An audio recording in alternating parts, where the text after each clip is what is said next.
Unemployment rate is currently sitting at 5.1%, its highest in 4 years. Economists are predicting it will rise further this year. So in an already tight market, many seniors, and by seniors I mean over 50, are struggling to get a look in. It is estimated that there are more than 150,000 Kiwis over the age of 50 who are seeking work opportunities. Now, very quickly, a story I saw over the weekend of a recently divorced woman who is having to sell her house after not finding work despite 1,000 applications. When married, Rona, who's now 57, she didn't work. Her husband worked full-time. She bred dogs. They had a bit of land, you see, and she worked on the land as well as part-time jobs. After divorcing last year, she downsized her house and thought she would easily find work. But a year on, she's struggling to survive in a job seeker's benefit. She says it's hopeless. As I said, despite 1,000 applications, she's only had 2 interviews, which she believes reflects bias towards older workers, particularly women. Feeling life experience and maturity is not valued, she completed a computer course, learned spreadsheets, got her Class 2 licence and tracks and wheels to drive trucks. Yet when she applied for driving jobs, she was told she didn't have the experience. Now, one could argue Rona didn't work for years, but then she is also upskilled and she's learnt. So the rejection, she says, are upsetting and eating away at her confidence. Ian Fraser runs worksite Seniors at Work, which connects workers over 50 with employers. Now, I'll preface this, he has not worked with Rona. This is a story that I'm sure, though, he has heard many times, and he joins me now. Ian, good afternoon. Yeah, hi, Leah. Nice to talk to you again. Yeah, lovely to talk to you, Ian. Now, I know you do not know Rona's story personally. She's not someone that you're working with, but would I be right in thinking she's not alone in the experience she's going through at the moment? Yeah, look, she's not alone. I've got to say that this is a horror story, isn't it? 1,000 job applications, just 2 interviews. I've had a lot of people come through to me over especially the last 6 to 9 months. I don't necessarily know the gory detail, but wow, this is tough.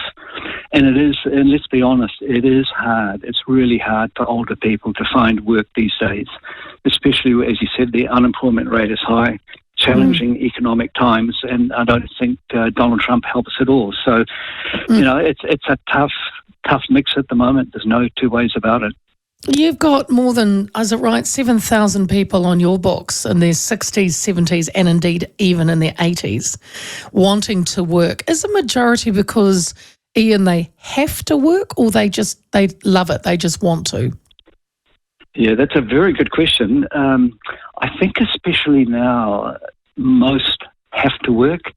And, I mean, we're living longer, we're fitter, we're healthier, we can work longer, and we want to work longer. Some are for the old camaraderie reasons, and they miss not being able to go to work and to talk to other people. But the economic struggles that many of them are facing is clearly a big driver. No 2 ways about that. Yeah. 65% on your books are women, and also, if we look at Ruth, her story, Rona, she reckons that there is a bias with 2 older workers, particularly women. Do you agree? Do you think there's a reason more women are looking for work? I don't know. I can't totally quantify that. I know that most, and I think you might have said, most of our registered job seekers are women, about 65%. I think women might struggle to find work and might find it harder to find work than men, or maybe they're just more honest and upfront and are happy to seek advice. But yeah, I mean, looking at that story, she's kind of done everything right, hasn't she? She's done some retraining. Yeah. It's just mind-boggling to hear of what she's had to go through. I always tell people, keep going. No, what do you tell people? No, I was just going to say that I always tell people that they have to be positive and they have to be patient and they have to be resilient. I know they shouldn't have to, but there are good jobs out there which have a good fit. And I know I'm biased, but at Seniors at Work we have employers who list with us on a regular basis. We're still only small, but we have those that list on a regular basis. And they are actively encouraging and welcoming job seekers in that demographic to look at work and come and work for their organisations. And they are fantastic. Great. So if there are any employers out there listening, it'd be great to have a few more on board. But absolutely, companies like the Warehouse Group, New Zealand Post, New Zealand Safety Blackwood, Westpac, Restaurant Brands, Harvey Norman, Ritchie, so there's a bus company, Mars United, Wellington City Council, and hopefully tomorrow Mitre 10 will come on board. So there are great employers there who are actively wanting to take on people who are over 50. Would you know why, Ian? Would you know? Do you have a theory, or have they told you why? Yeah, that's a good question. I go out, I have a database of over 400 organisations, and I go out to 2 or 3 times a year with a marketing email. And if I'm lucky, one of them, like those ones, will come back to me and say, hey, we like what you're doing. We'd love to support what you're doing. How do we get involved? And that's the perfect way to get them on board.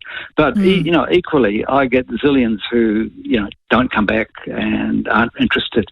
And in today's market where I guess there's less recruiting, employers can fill most roles either through their own careers board or using one of the big players. So it's hard for a smaller niche player such as ourselves. But we love doing it, and we love trying to make a little bit of a difference anyway. Do you have advice for those over 50 when applying for a job? Because I see somewhere on your website, I don't put on your website, but I know you've said remove your age details. How does that work? Yeah, no, that's another very good question.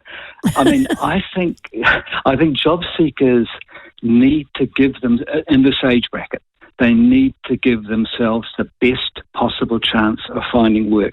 And that means being prepared to do the hard yards and preparing thoroughly. So it's basic 101. It's not rocket science. Your CV, yes, it's got to be up to date. It's got to look okay. And you don't put too much of your history on your CV. Like recruiters these days are really only interested in their last 10 to 12 years. And a wee tip, if we've got a lot of CV tools and templates on our site, but if someone isn't, let's say, computer literate, or they don't have the money to go to a professional person to help with their CV, I say to a few people, just go to AI and type in, I want to modernize, format, and make it relevant. You'll get something back within 5 seconds. And then I say to people, don't use this, but wow, it's going to be a lot better base than the CV that you just sent through to me. So it's just a little tip that costs nothing. And as long as you're not silly and just accept it as is, I think it's a simple piece of advice for some people. And there's the other things like your cover letter and preparing for an interview and doing your research on the company. And if you can, have 1 or 2 questions about your prospective employer up your sleeve that you can drop in, things like that. Yeah, nice. Is it worth also highlighting, I know you're not saying don't put your age in because you don't have to, do you? But legally, is it worth maybe highlighting, your good work ethic, or your loyalty and your great mentor for younger ones, or is that still giving away that you're coming in as an older person? Gosh, you're good, Leah. Have you worked in recruitment or something? No. It's a very good question, and it's a 50-50 call. Do you just say, nah, I'm not going to put my age in, or do you drop it in on the basis that a potential employer is going to think, hey, look, this person is over 50.